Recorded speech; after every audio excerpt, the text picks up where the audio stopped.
Pendant le premier séjour, vous vous souvenez, on vous a interrogé sur quel était votre sentiment par rapport à la montagne. Vous vous souvenez de ça? Qu'est-ce que vous pensiez de la montagne? Qu'est-ce que vous pensiez de l'environnement montagnard? Et qu'est-ce que vous vouliez pour votre montagne dans quelques années? Donc ce qui est ressorti, c'est que vous trouviez que la montagne et l'environnement étaient très abîmés, qu'ils étaient très abîmés par l'homme, notamment par les adultes, et qu'il y avait encore des choses à faire pour cette montagne, pour la protéger. Vous vous souvenez de tout ça? Et on vous a proposé de définir plusieurs modèles, plusieurs manières de témoigner de votre expérience. Et on a dit qu'on voterait ensuite et qu'on choisirait une seule manière pour restituer votre expérience. On a récupéré toute la matière que vous avez fabriquée, vous savez, toutes les affiches, les panneaux de couleurs et tout, on a tout gardé. Moi j'ai tout relu, j'ai tout synthétisé, et en fait je n'ai pas trouvé une seule manière de restituer ce travail-là.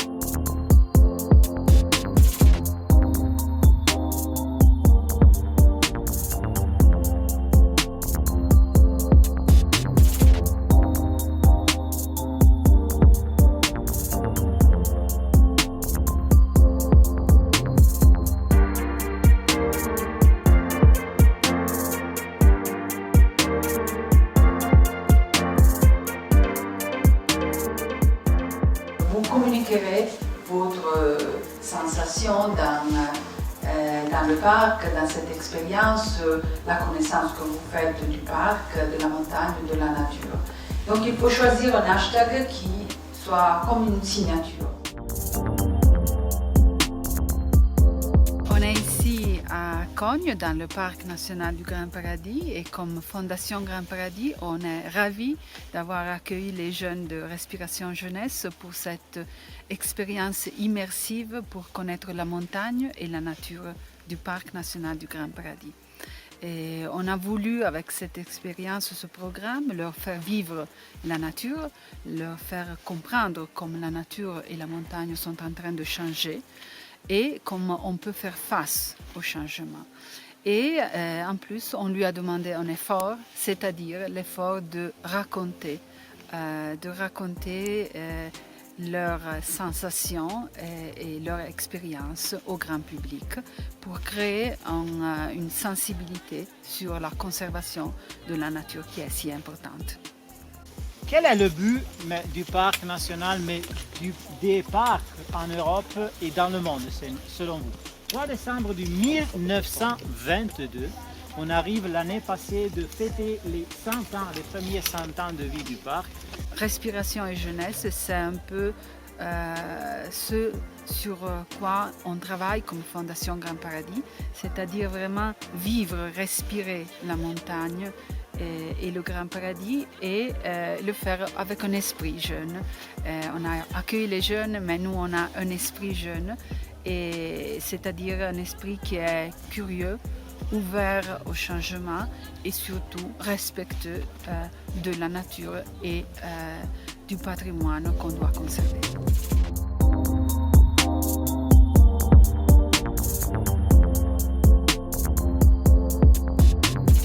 Notre credo, c'est de faire cogiter, travailler, créer les gens ensemble et de proposer ça au public. C'est comment récupérer votre parole qui a du sens, qui a de l'importance, de manière créative, avec différents outils, différentes propositions. Notamment, l'idée, ce serait qu'on les présente lors du rendez-vous final à Courmayeur.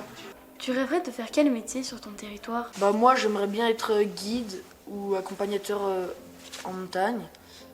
Mais le problème, c'est que vu comment la nature se dégrade, on ne pourra plus forcément être guide dans 20-25 ans.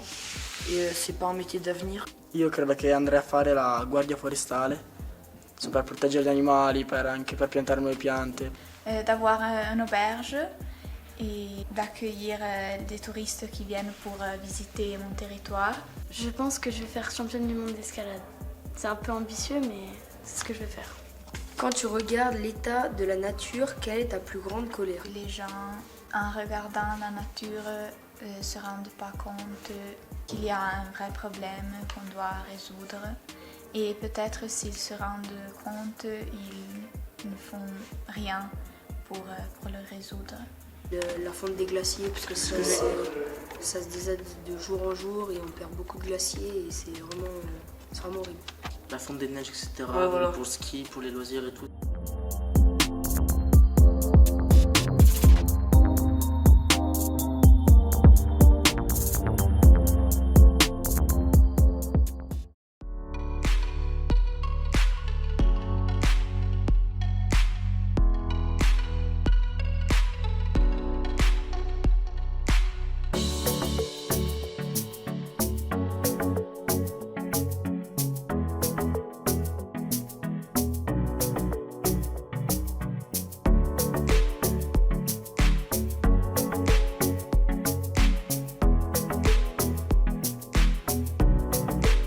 J'ai reçu le mail d'une collègue qui me donnait les contacts de la Fédération des œuvres laïques qui proposait ce projet pour la montagne de demain pour les jeunes et ça a été une évidence en tant que prof d'italien déjà de répondre présente sur un projet franco-italien. C'est une opportunité unique pour les jeunes, le projet Alcotra, parce qu'il est cofinancé par l'Union européenne et en fait les élèves n'ont vraiment rien à débourser, donc c'est vraiment une chance unique. Et puis nous, en tant qu'enseignants, ça nous facilite grandement l'organisation.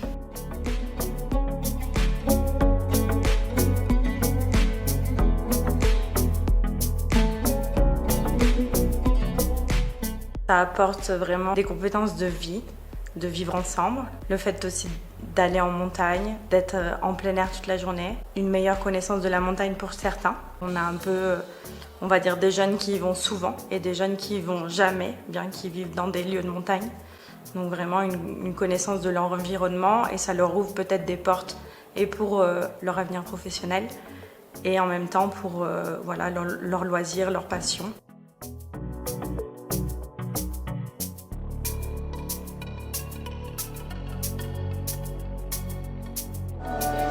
By land and people of a long, long time.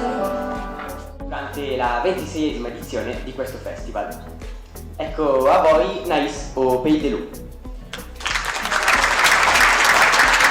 J'espère que cette expérience pour vous soit une expérience positive que vous pouvez apporter dans vos cœurs toujours.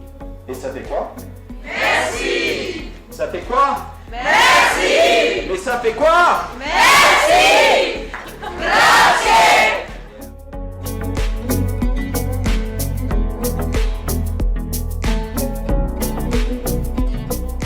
Tu étais président, que ferais-tu pour ta montagne? Io, se fossi un presidente, metterei molte forestali a controllare le montagne e molti accampamenti, molti rifugi.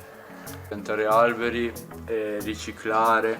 Et mettre des amendes pour ceux qui polluent la nature. Ouais. Et mettre plus de gardes forestiers, je pense. Interdire les critères 5 par exemple, parce que c'est les critères quand même les plus élevés. Mettre des poubelles où tu sais, parce que souvent on retrouve des bouteilles en plein milieu de la forêt, tout des trucs, tu te demandes ce que ça fait là.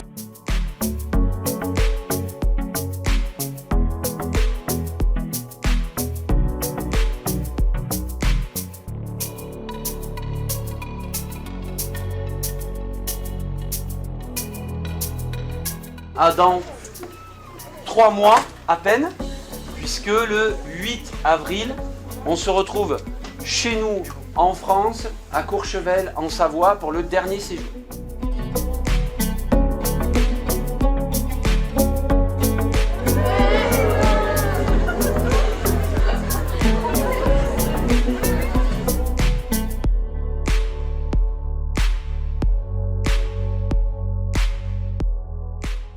C'est quoi ton plat préféré, italien ou français?